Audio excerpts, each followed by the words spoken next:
जिल्हा अधीक्षक कृषी अधिकारी नाशिक अभिमन्यू काशीद यांना महाराष्ट्र राज्य कृषी सहाय्यक संघटना विभाग नाशिक यांच्या मार्फत निवेदन देण्यात आले। महाराष्ट्र राज्य कृषी सहाय्यक संघटनेने विविध प्रलंबित मागण्यांसंदर्भात आंदोलन पुकारले होते।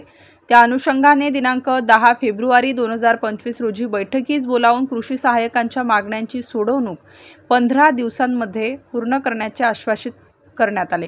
परंतु 3 महिने उलटूनही कोणत्याही मागण्यांची पूर्तता न केल्याने महाराष्ट्र राज्य कृषी सहाय्यक संघटनेने तीव्र आंदोलन पुकारण्यात येईल असे लेखी पत्रक माणिकरावजी कोकाटे साहेब कृषी मंत्री महाराष्ट्र राज्य यांना देण्यात आले। तसेच सदर संदर्भात कोणत्याही प्रकारची दखल घेण्यात आली नसून महाराष्ट्र राज्य कृषी सहाय्यक संघटनेच्या वतीने जिल्हा अधीक्षक कृषी अधिकारी कार्यालय नाशिक येथे आंदोलन पुकारण्यात आले आहे।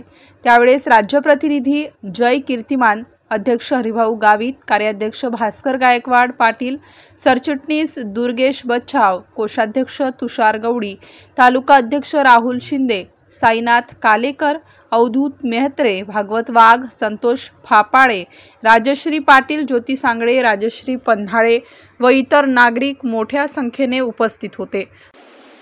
सर, काय मागण्या आहे आपल्या, कशासाठी आपण आमच्या मागण्या एक 11 मागण्या एकूण शासनाकडे आहेत।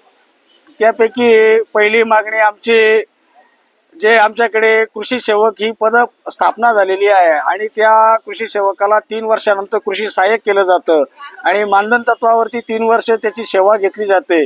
तर त्याऐवजी त्याला नियमित कृषी सहाय्यक म्हणून त्यांना सेवा दिल्या म्हणजे त्यांच्या सेवा घेतल्या पाहिजे आणि त्यांना नियमित कृषी सहाय्यक केलं पाहिजे, ही आमची प्रथम मागणी आहे।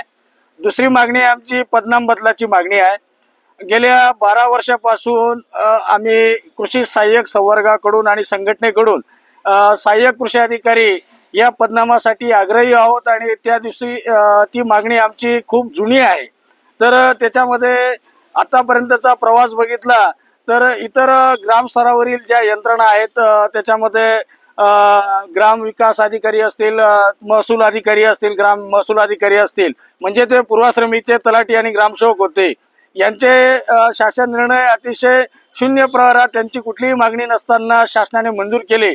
मात्र कृषी सहाय्यकांची पदनाम बदलाची मागणी गेल्या 12 वर्षापासून शासनाकडे प्रलंबित आहे। याच्या बाबतीत कुठलाही निर्णय होत नाही। या संदर्भाने 10 फेब्रुवारी 2025 आपले राज्याचे कृषी मंत्री महोदय आणि कृषी विभागाचे सचिव महोदय आणि आयुक्त महोदय यांच्या समवेत संघटनेसोबत बैठक झाली आणि त्यामध्ये देखील तिघा उभयतांनी ही मागणी मान्य केली आणि 15 दिवसात कॅबिनेटला हा विषय घेऊन तुमची मागणी मंजूर करतो असं आश्वासित केलं। पण त्या गोष्टीला गेले 4 महिने होत आले तरी देखील आमची ती मागणी शासनाकडे अजून प्रलंबित आहे। या मागणीने शासनावरती कुठलाही आर्थिक बोजा पडणार नाहीये, पण तरी देखील ती आमची मागणी अजून मंजूर होत नाहीये।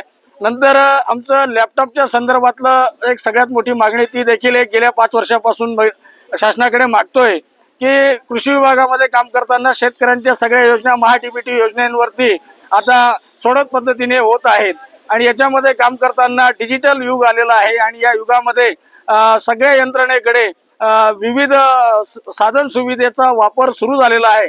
मात्र कृषी सहाय्यकांना अशा पद्धतीचे लॅपटॉप्स किंवा टॅब अशा कोणत्याही प्रकारच्या सुविधा शासनाकडून दिल्या जात नाही। तर त्यासाठी देखील आम्हाला बाहेरच्या आउटसोर्सिंगकडे सुविधा उपलब्ध करून घ्याव्या लागतात आणि त्यासाठी आम्हाला मेहनताना द्यावा लागतो। अशा पद्धतीच्या या लॅपटॉपच्या संदर्भातली आमची एक मागणी आहे। तदनंतर आमच्या निविष्ठा ज्या येतात त्या तालुका स्तरावरनं आम्हाला शेतकऱ्यांकडे पोहोचवण्यासाठी त्याच्यासाठी कुठल्याही प्रकारचं संकीर्ण उपलब्ध करून दिले जात नाही, जेणेकरून वाहतूक असेल, हमाली असेल, हे सर्व काम स्वतः कृषी सहाय्यकाला खेड्यावर पोहोचवण्यापर्यंतचं काम करावं लागतं। त्यासाठी आमची देखील मागणी आहे आणि सगळ्यात महत्त्वाची कळीची मागणी आमची ही आहे की आकृतीबंध गेल्या 8 वर्षापासून कृषी विभागाचा आकृतीबंध झालेला नाही आणि ह्या आकृतीबंधामध्ये आत्ताच आम्हाला समजतंय की कृषी सहाय्यकाची पदं वाढवण्यात येत आहेत, पण कृषी पर्यवेक्षकाची पदं वाढवली जात नाहीये। तर याच्यामध्ये पिरॅमिड मेंटेन होत नाहीये आणि कृषी सहाय्यकांना कुंठित अवस्था निर्माण झालेली आहे। पदोन्नतीच्या संधी अतिशय कमी झालेल्या आहेत। म्हणजे आजच्या रेशोच्या हिशोबाने विचार केला तर 1:5 5.5 असं प्रमाण येत आहे। पण आम्ही शासनाकडे विनंती करतोय की 1:4 म्हणजे एक सुपरवायझर त्याच्या अंडर 4 कृषी सहाय्यक अशा पद्धतीची रचना या आकृतीबंधामध्ये व्हावी अशी देखील आमची मागणी आहे।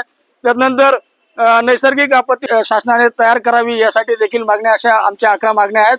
तर आपल्या माध्यमातून, प्रसार माध्यमातून आम्ही आपणास शासनाला विनंती करू इच्छितो की शासनाने ह्या आमच्या मागण्यांचा लवकरात लवकर विचार करून आम्हाला. स्टार न्यूज साठी मोहसिन पठाण, नाशिक.